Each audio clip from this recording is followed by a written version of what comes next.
Hello বন্ধুরা, big breaking news.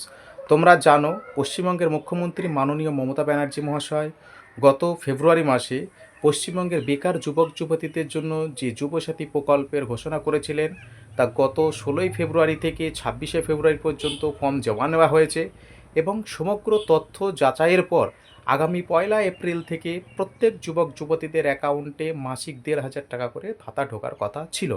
কিন্তু আজ মুখ্যমন্ত্রী ধর্মতলার এসআই বিরোধী ধর্ণা মঞ্চ থেকে ঘোষণা করলেন যে আগামী 1লা এপ্রিলের পরিবর্তে আগামীকাল 8ই মার্চ বিশ্ব নারী দিবস উপলক্ষে এই মাস থেকেই যুবক যুবতীদের যে যুবসাথী প্রকল্পের টাকা, সেটা এই মাস থেকেই প্রত্যেকের অ্যাকাউন্টে ঢুকবে। আপনারা নিজেরাই শুনে নিন মুখ্যমন্ত্রী সেই বিগ ব্রেক। আর যুবসাথী 21 থেকে 40 যারা শুধু পড়াশুনো করেন, স্কলারশিপটাকে আমরা বাদ দিয়েছি, কারণ ওটা তার পড়ার জন্য লাগে, সেটাকে আমরা ধরছি না।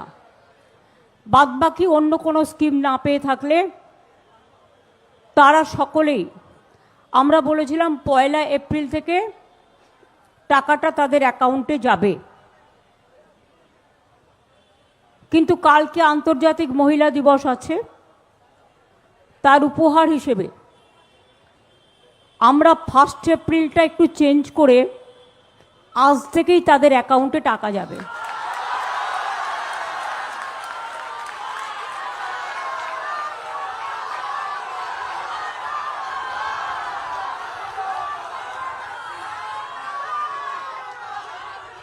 এইরকম তথ্যভিত্তিক ভিডিও পেতে চ্যানেলটিকে লাইক, কমেন্ট, শেয়ার ও সাবস্ক্রাইব করে পাশে থাকবেন। ধন্যবাদ।